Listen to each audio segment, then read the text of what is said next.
제가 처음으로 목회했던 교회는 여러분도 잘 아시는 것처럼 아주 작은 교회였습니다. 그래서 처음에 가보니까 넓지 않은 예배실인데 그 예배가 그 의자가 촘촘히 이렇게 놓여 있었어요. 근데 그 예배당에 있는 그 의자 책바지 여러분 성경 찬송을 놓는 그 자리에 성경 찬송가가 군데군데 있는 겁니다. 그래서 이 예배 끝나고 성경 찬송가를 한쪽에 모아놓고 또 오시면 또 보고 그렇게 해야 되는데 정리를 안 하고 간 것 같아요. 그 교회는 뭐 관리하시는 분이 따로 있지 않으니까 저하고 저희 집사람하고 그 성경책들을 잘 정리해서 한쪽에 정리해놨어요. 그 다음 주날 예배 끝나고 났는데 또 이분들이 성경 찬송가를 보고 그 자리에다 놓고 간 겁니다. 정리를 안 하는 거예요. 또 정리를 했어요. 그렇게 몇 주를 했는데 계속 가만히 보니까 이게 비취용이 아니고 각자 자기 성경 찬송가인데 안 갖고 다니는 거예요. 안 갖고. 왜냐하면은 교인이 몇 명 안 되니까 자기 자리가 다 정해져 있어. 자기 자리가. 여러분도 지금 아마 되게 자기 자리가 정해져 있을 거예요. 지난주에 앉은 자리 지금 앉아 계시죠. 그 별로 좋은 거 아니에요. 자꾸 자리가 바뀌어야 돼. 뒤에 있는 사람은 자꾸 앞으로 오고 또 앞으로 사람은 뒤로 가려고 할 게 아니라 그 자리 지키려고 하고 그래야 되는데 교인이 많지 않으니까 항상 내 자리에 누구 넘보는 사람도 없고 새로 오는 사람도 없고 그러니까 성경 찬송가를 두고 다니시는 겁니다. 교회도 한 권 두고 다니고 자동차에도 한 권 두고 다니고 또 뭐 사무실에도 하나 있고 읽지는 않더라도 여기저기 성경책이 많이 있는 거죠. 교회 두고 가시는 거예요. 그래서 한 석 달인가 지나고 나서 제가 광고를 했습니다. 여러분 성경 찬송 안 갖고 가시면 수호포로 다 붙여드릴 테니까 알아서 하시라고. 그랬더니 다 갖고 가셨어요. 성경 찬송가를. 우리 교회는 이제 제법 그래도 규모가 있어서 성경 찬송가를 안 두고 다닐 것 같아도 은밀한 장소에다 놓고 다니는 분들이 계신 것 같아요. 여기저기 한 곳씩 두는 거예요. 그래서 그 성경을 보는 거예요. 우리가 주일날 예배 드리러 올 적에 성경 찬송가를 들고 다니는 게 참 그리스도인으로서 품위가 있어 보여요. 그리고 그 말씀을 늘 읽고 그 말씀을 따라 살려고 한다면 얼마나 감사하겠습니까? 오늘 우리가 읽은 말씀에서 사도 바울은 성경 말씀에 대한 얘기를 우리에게 들려줍니다. 4절입니다. 무엇이든지 전에 기록된 바는 우리의 교훈을 위하여 기록된 것이니 우리로 하여금 인내로 또는 성경의 위로로 소망을 가지게 함이니라. 제가 이 말씀을 공동번역 성경으로 읽어드리겠습니다. 공동번역 성경은 뭐냐면 1970년대에 개신교회하고 그 다음에 가톨릭 교회가 같이 성경을 번역해서 같이 쓰자. 그 같이 번역해서 이름이 공동번역 성경이에요. 우리 개신교는 이 성경을 쓰지 않는데 가톨릭은 지금도 이 성경을 개정해서 쓰고 있어요. 그 공동번역 성경에서 4절을 이렇게 번역을 했습니다. 성서 말씀은 모두 우리에게 교훈을 주려고 기록된 것입니다. 그래서 우리는 성서에서 인내를 배우고 격려를 받아서 희망을 가지게 됩니다. 성경이 우리를 가르치는 역할을 한다는 거예요. 하나님의 말씀이 우리에게 선생님이라는 거예요. 우리에게 교훈을 주기 위해서 기록된 거라는 거예요. 성경은 가장 훌륭한 선생님이세요. 하나님 말씀, 그 말씀은 우리를 의의 길로 인도하세요. 그래서 디모데후서 3장 16절로 17절은 우리에게 성경의 유익을 이렇게 말씀합니다. 읽겠습니다. 모든 성경은 하나님의 감동으로 된 것으로 교훈과 책망과 바르게 함과 의로 교육하기에 유익하니 이는 하나님의 사람으로 온전하게 하며 또한 모든 선한 일을 행할 능력을 갖추게 하려 함이라. 우리에게 가르침을 준다는 거예요. 그래서 하나님의 사람으로 주님의 일을 행할 능력을 갖추도록 성경이 우리를 공급해 준다는 거예요.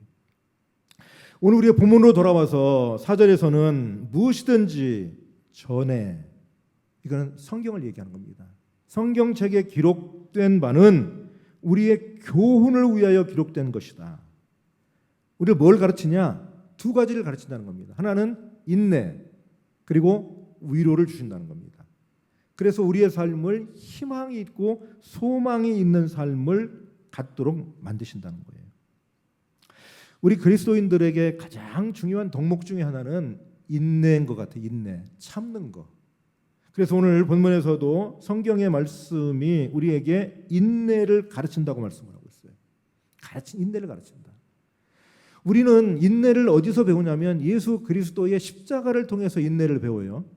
그래서 이사야서 53장 5절 말씀에 보면 이렇게 말씀합니다. 읽으십시다. 그가 찔림은 우리의 허물 때문이요 그가 상함은 우리의 죄악 때문이라. 그가 징계를 받음으로 우리는 평화를 누리고 그가 채찍에 맞음으로 우리는 나음을 받았도다. 예수님 오시기 500년 전에 이사야는 예수 그리스도의 십자가의 고난을 예언을 했어요. 여기만큼 예수님의 십자가를 사실적으로 우리가 마치 그림을 보는 것처럼 십자가의 이야기를 우리에게 들려주고 있어요. 그분이 십자가 위에서 찔린 것은 우리의 허물 때문이다. 그분이 상하신 것은 우리의 죄악을 용서하시기 때문에 자기를 넘겨주신 때문이다. 그분이 징계를 받았기 때문에 우리는 평화를 누리고 그분이 채찍에 맞았기 때문에 우리는 나음을 받았다. 여러분, 우리는 예수 그리스도의 십자가에 오게 되면 내가 아무리 힘들고 어렵고 내가 견디기 어려운 일이라 하더라도 그 일은 십자가 앞에서는 작은 일이 돼버려요. 예수님의 십자가만큼 큰 고통이 없어요. 그분이 찔리시고 그분이 상하고 징계를 받고 채찍에 맞은 것만큼 우리에게 그만큼의 고난은 있지 않아요. 우리가 아무리 힘들고 어려워도 예수 그리스도 앞에 내 고난의 이야기를 내놓고 보면 작아져요. 그래서 위로를 받아요. 그분은 그런 고난을 당하실 분이 아니세요. 그분은 그렇게 채찍을 맞을 분이 아니세요. 나는 어쩌면 내가 응당 당해야 될 고난이고 내가 치러야 될 대가인지 몰라요.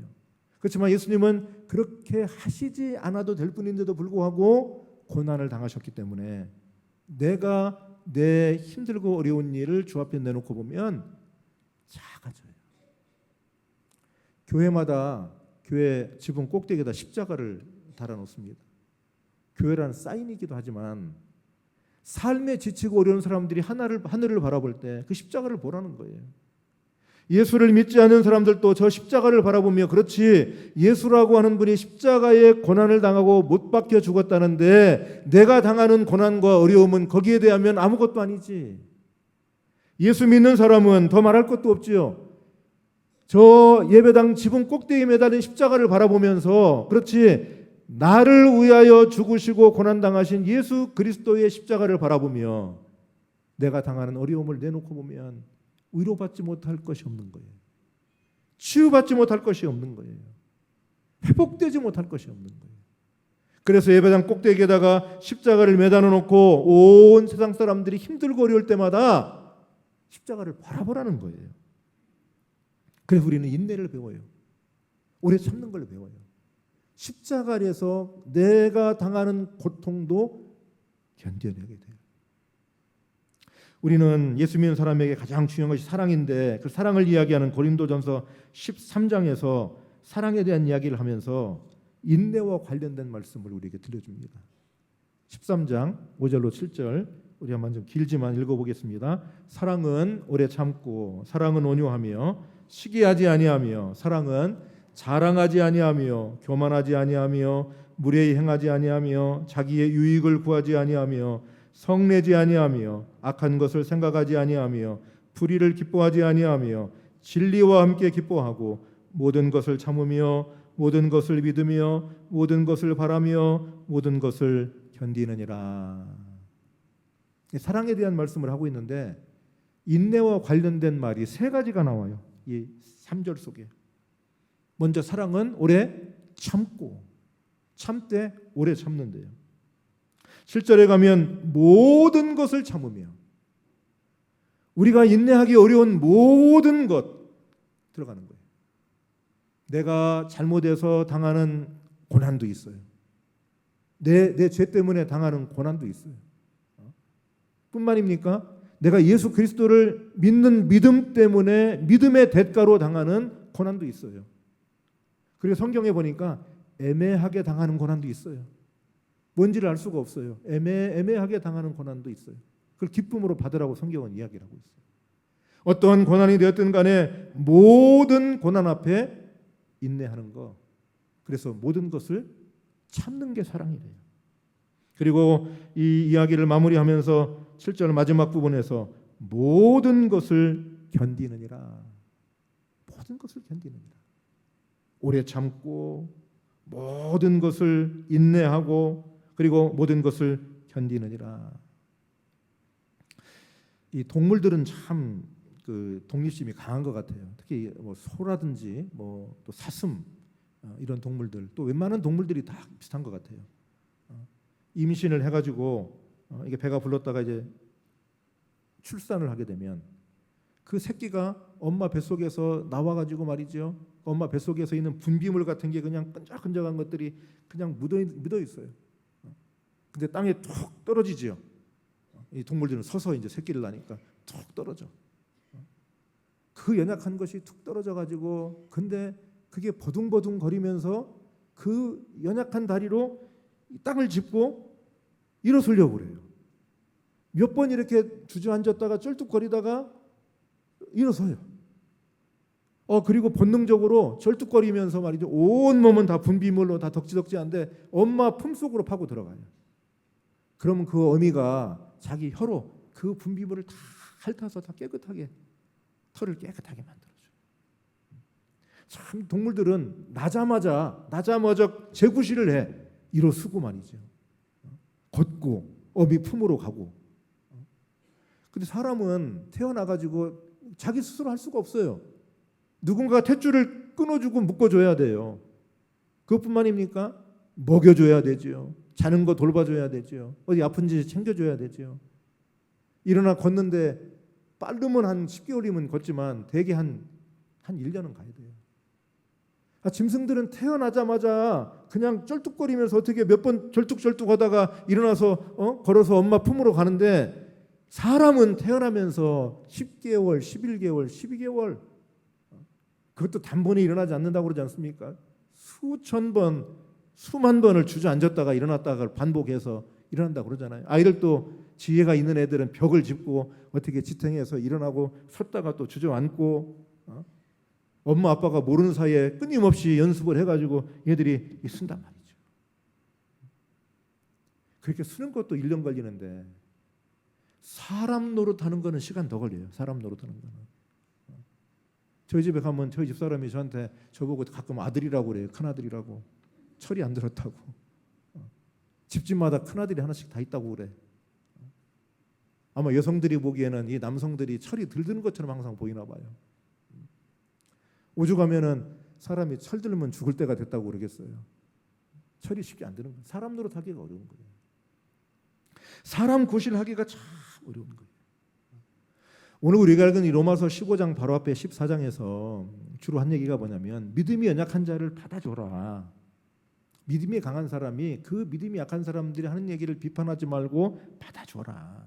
오늘 본문에서도 서로 받아줘라. 그렇게 말씀을 하고 있어요. 그러면서 우리에게 하시는 말씀입니다. 인내해라. 그리고 용납해줘라. 성경이 인내를 우리에게 가르쳐준다는 거예요. 예수 그리스도의 십자가의 고난이 대표적이고 성경에 나와 있는 말씀을 통해서 우리는 인내를 배우게 되는 줄로 믿습니다. 또 한 가지 위로라고 그랬어요. 위로 하여금 인내로 또는 성경의 위로로 소망을 가지게 함이니라. 위로. 아까 읽은 공동번역 성경으로 다시 읽어볼 것 같으면 그래서 우리는 성서에서 인내를 배우고 격려를 받아서 희망을 가지게 됩니다. 격려. 영어로는 encourage. 북돋아주는 거죠. 이 말을 오늘 우리 시대에 많이 쓰는 말로 바꾸자고 하면 응원해 주는 거예요. 응원해 준다는 말이 참 좋아요. 누군가가 내가 당신을 응원합니다. 그러면 든든해요. 그래서 저도 어떤 때 누구를 위로할 적에 늘 응원하고 있습니다. 그러면 그 사람이 굉장히 반가워해요. 우리 모두도 옆에 계신 분 한번 얘기 한번 합시다. 좀 밑도 끝도 없지만 내가 귀하를 응원합니다 하고 한번, 내가 귀하를 응원합니다. 응원하는 거예요. 응원하는 거. 응원하면 생각나는 게 그 국민학교 때 운동회. 요즘은 그런 운동회가 없는 것 같아요. 운동회를 하는 신용은 내는데 그런 운동회는 아니에요. 전교생을 천군 백군으로 나누죠. 그래서 그 당시는 뭐 옷 헤이필 그런 때가 아니니까 천군 백군 나눠가지고 머리띠 하나, 백군은 흰색 머리띠 둘러매고 천군은 파란색 머리띠 둘러매는 거죠. 그래서 하루 종일 경쟁하다가 마지막 이제 청백계주가 하이라이트. 그러면은 말이죠, 청군하고 백군하고 그 청 깃발을 휘날리고 백 깃발을 흘리면서 말이죠, 엄청난 응원을 해요. 그때 그 계주 선수들을 보면 긴장하면서 말이죠, 어떻게든지 이기려고 그러는데 평상시에 연습했던 것보다 더 빠릅니다. 왜 그러냐면 응원하기 때문에. 응원을 해주니까 자기도 모르는 힘이 솟구쳐 나오는 거예요. 그러니까 더 힘차게 달리는 거예요. 이를 악물고 달리는 거예요. 넘어져도 일어나게 되는 거예요. 바통을 이어받을 사람은 말이죠, 조마조마하면서 조금씩 뛰어가면서 그걸 받아서도 힘차게 또 뛰어가요. 그 깃발을 막 휘날려가면서 청깃발이 휘날리고 백깃발이 휘날리고, 그게 응원 아닙니까? 2002년 우리나라 월드컵 대회에 있었을 적에 우리나라 국가대표 선수들이 훈련도 준비 열심히 많이 했지만 자기 실력보다 훨씬 더 잘했어요. 그 이유는 응원했기 때문이에요. 온 국민이 응원을 해줬어요. 응원을 하고 격려하고 북돋아 주니까 용기를 내고 자기 실력보다 더 월등한 실력들이 나오는 거예요. 성경이 우리에게 응원해 준대요. 이런 말씀을 보십시다. 이사야서 41장 10절 말씀입니다. 읽어보십시다. 두려워하지 말라. 내가 너와 함께함이라. 놀라지 말라. 나는 내 하나님이 됨이라. 내가 너를 굳세게 하리라. 여기에 두려움의 그림자가 얼씬그릴 틈이 없어요. 이 한 구절에 두려워하지 마라. 내가 너와 함께한다. 놀라지 말라. 내 하나님이 될 거다. 너를 굳세게 하겠다. 참으로 너를 의로운 오른손으로 너를 붙잡아 주겠다. 우리를 응원해 주는 거 아닙니까? 어떤 신학자는 이 구절을 설명하면서 성경에는 두려워하지 말라고 하는 말이 365번 나온대요. 그분 말이 그래요. 1년이 365일인 것인데 그러므로 성경에 그 말이 365번 나오는 이유는, 그분 설명은 매일매일 두려워하지 말고 하루를 시작하라는 말씀이다. 놀라지 말라. 두려워하지 말라. 내가 네 하나님이다. 내가 너를 의로운 오른팔로 너를 붙들어 주겠다. 주님이 우리를 격려하시고 응원하시는 줄로 믿습니다. 우리는 그 응원을 받는 거예요. 예수님의 말씀을 들어보십시다. 마가복음 9장 23절에서 예수님 우리에게 이렇게 말씀하십니다. 읽겠습니다. 예수께서 이르시되 할 수 있거든이 무슨 말이냐? 믿는 자에게는 능히 하지 못할 일이 없느니라. 아멘. 예수님의 제자들이 자기들을 찾아온 이 귀신 들린 아버지, 아들을 갖고 있는 아버지가 자기 아들 좀 고쳐달라고 그러는데 못 고쳤어요. 귀신을 쫓아내지 못해요. 산에서 기도하고 내려오시던 예수님을 만나자마자 그 아버지가 그 예수님을 찾아가서 우리를 불쌍히 여겨주십시오. 무엇을 하실 수 있거든 우리를 불쌍히 여겨서 도와주십시오 하고 주님께 요청했더니 예수님이 하시는 말씀입니다. 할 수 있거든이 무슨 말이냐? 믿는 자에게는 능히 하지 못할 일이 없느니라. 여러분, 이런 말씀을 들으면 우리 가슴이 뛰지 않습니까? 우리의 가슴이 말이죠, 뜨거워지지 않습니까? 주님은 우리를 응원하고 계신 거예요. 우리를 격려하고 계신 거예요. 우리를 북돋아주고 계신 거예요. 나는 못해. 내가 저 일을 어떻게 해? 우리가 안 돼. 우리 힘으로는 안 돼. 그런 사람들에게 무슨 말이냐? 믿음이 있으면 능치 못할 일이 없느니라. 두려워하지 말아라. 내가 너하고 함께한다. 담대하라. 우리 국내 선교를 은혜 가운데 마쳤습니다. 이 국내 선교 마지막 날 금요일 날 저녁이 되는데 토요일 날 돌아오니까 금요일 날 오후 시간에는 이제 제가 내려갑니다. 이번에는 이제 성경학교를 하게 되니까 개회회 때 충남로에 뭐 임원들이 오신다고 그래서 목요일도 갔다가 다시 올라왔다가 금요일 날 다시 내려갔어요. 근데 금요일 날 오후에 내려가서 이제 마을 어르신들하고 이제 단체를 하고 식사하고 저녁에는 그 교회 교인들과 우리 청년들이 같이 예배를 드립니다. 거기서 제가 이제 말씀을 전하는데 그때 전하는 말씀은 저는 하나님이 함께 하십니다. 여러분 우리 능력은 부족하지만 하나님은 능력이 많으신 분입니다. 우리는 염려도 많고 두려워하지만 하나님은 우리를 염려하지 말고 두려워하지 말라고 말씀하시는 분입니다. 하나님은 길을 열어주시는 분입니다. 길을 만들어주시는 분입니다. 우리를 세워주시는 분입니다. 우리 청년들에게 그들의 가슴 속에 하나님의 능력이 임하도록 말씀의 능력이 임하도록 하나님의 말씀을 의지하도록 그래서 자기들은 비록 작고 연약하지만 아직 청년의 때니까 미숙하지요. 그러나 담대하게 하나님의 능력을 의지하도록 말씀을 선포해요. 청년 국내 선교 가가지고 가슴이 뜨거워지도록 그들의 가슴 속에 하나님의 능력이 임하도록 하나님과 동행하도록 담대한 믿음의 마음을 가지도록 힘써서 세상을 향하여 도전하도록 청년들의 가슴이 뛰어야 돼요. 우리는 살아가면서 우리의 발밑만 바라보는 사람들이 아닙니다. 어떻게 오늘 하루를 먹고 살고 오늘 하루를 어떻게 때우고 지나가나 그렇게만 생각하는 사람들이 아닙니다. 예수 믿는 사람들은 우리의 눈길을 멀리 두는 사람이에요. 저 나라 구석구석 저 나라 바깥에까지 그리고 온 우주를 향하여서 우리의 눈길을 두는 거예요. 주님은 우리에게 그 눈을 열어주시고 우리의 길을 열어주시고 우리의 손을 끌어당기시는 줄로 믿습니다. 성경이 우리에게 가르쳐준다는 거예요. 성경 말씀이 우리를 위로하시는데 그 위로는 격려고 그 격려는 응원입니다. 로켓을 쏘지 않습니까? 이게 로켓을 쏜다고요. 저 우주 공간에다가 뭔가를 올려놓으려고 그러는 거예요. 로켓이라고 그러면 이 위에 올려놓으려고 하는 목적물은 이 끄트머리 조금이에요. 조그만 거예요. 그거 올리려고 밑에 길게 긴 통이 연결돼 있어요. 연료통이죠. 연료통. 그걸 부스터라고 그러잖아요. 부스터. 부스터라는 게 뭡니까? 응원한다는 말이에요. 올려주는 거예요.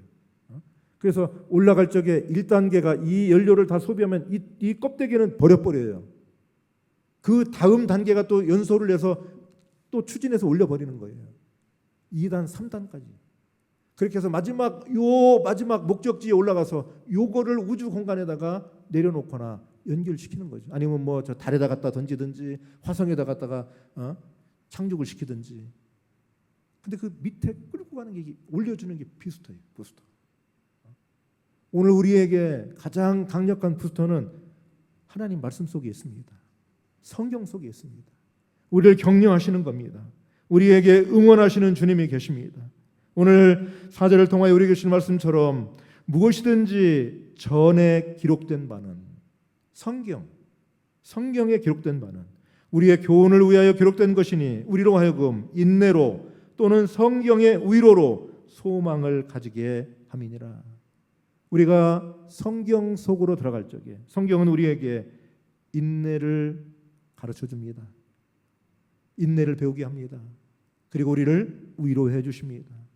그 위로가 우리와 함께하고 있습니다. 격려해 주십니다. 응원해 주십니다. 우리 교회는 매년 성경 읽기표를 만들어서 여러분들에게 나눠드리고 있어요. 금년이 9번째예요.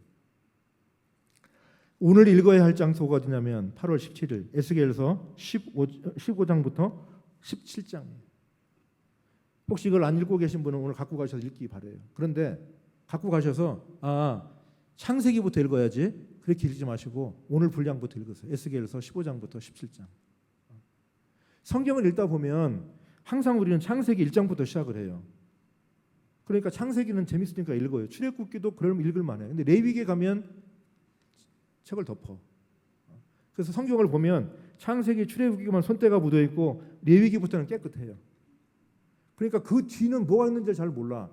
그래서 성경을 신방 같은 데 가서 같이 예배드릴 때 이렇게 보면은 여러분 고린도 전서입니다. 그러면은 구약 이쪽에서 찾으면서 안 찾아진다는 거야. 고린도 전서가 안 보인다는 거예요. 그러면서 이렇게 얘기를 해요. 내 성경이 아니라 잘 안 찾아집니다, 목사님. 이렇게 얘기를 해요. 내 성경이라 하도 내 성경이 아니래도 고린도전서는 저 신약 뒤쪽에 붙어 있어요. 늘 창세기, 출애굽기 읽다가 레위기, 민수기에 덮어버리니 그 뒤에 뭐가 있는지를 알 수가 있나? 제일 찾기 쉬운 게 시편이야. 그건 눈 감고도 참어. 성경의 가운데만 딱 피면 시편이야. 근데 시편 찾으라고 하는데 저 창세기 뒷부분에서 읽어. 전에 창세기 부분에 본 것 같은데 없다는 거예요. 그래서 한 번은 작년에 성경을 거꾸로 읽자고 그랬어요. 왜냐하면 뒤부터 읽으면 좀 그래도 괜찮잖아. 결론부터 읽으면. 그래서 요한계시록부터 읽읍시다. 요한계시록, 유다서, 요한3서, 요한2서, 요한1서 그렇게 나가죠. 우리 교인 중에 2부 예배 빠짐없이 나오시는 권사님이 제가 그렇게 얘기하니까 이분은 저는 목사님이 하라는 대로 합니다. 창세기부터 읽으라면 창세기부터 읽고 요한계시록부터 읽으라면 요한계시록부터 읽습니다. 요한계시록부터 읽으니까 또 그렇게 재밌을 수가 없다는 거예요. 1년에 자기는 성경을 2독을 한대요. 꼬박꼬박 2독씩. 오늘 여러분 성경 안 읽는 분들은 요거 사무실 갖고 가셔서 제발 창세기 1장부터 읽지 말고 에스겔서 15장, 16장, 17장을 읽으시길 바랍니다. 공부 못하는 사람들이 꼭 시험 때가 되면 공부한다고 안 책상에 앉아요. 그래가지고 지금 3학년 2학기 9월 달 거 공부해야 되는데 아이고 1학년 때부터 공부를 하겠다. 1학년 1학기 책을 끄집어내는 거예요. 더 심한 사람은 어떤 사람인 줄 아세요? 아, 시험 공부하려면 책상 정리부터 해야 되겠다. 책상 서랍 다 끄지 정리해. 그 사람은 시간 낭비하는 거예요. 오늘은 에스겔서 15장, 16장, 17장. 우리가 하나님의 말씀을 읽으면 오늘 로마서 15장 4절 말씀이 알려주는 대로 우리는 인내를 보게 됩니다. 그리고 격려하시는 응원해 주시는 하나님을 만나게 됩니다. 그래서 우리의 삶이 소망으로 가득하게 됩니다. 이 소망의 말씀이 우리와 함께합니다. 말씀의 은혜가 함께하시기를 축원합니다. 아멘. 우리에게 주신 말씀을 생각하면서 200장입니다. 찬송가 200장 일어나셔서 찬송하십시다.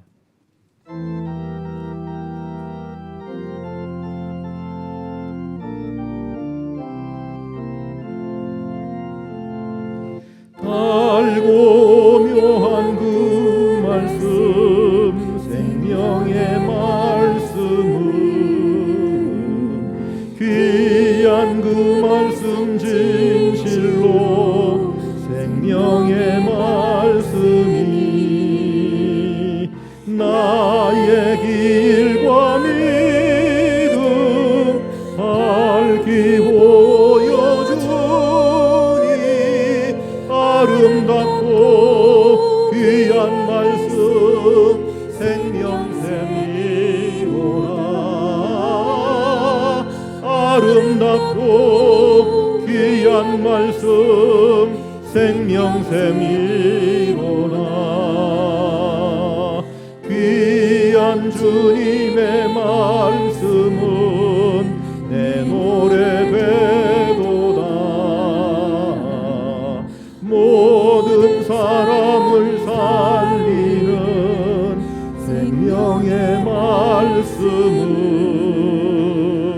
값도 없이 받아 생명길을 가니 아름답고 귀한 말씀 생명샘이로다. 아름답고 귀한 말씀 생명샘이로라. 널리 울리어 퍼지는 생명의 말씀은 만의 용서와 평안을 골고루 주나니 다만 예수 말씀 듣고 복을 받네. 아름답고 귀한 말씀 생명샘이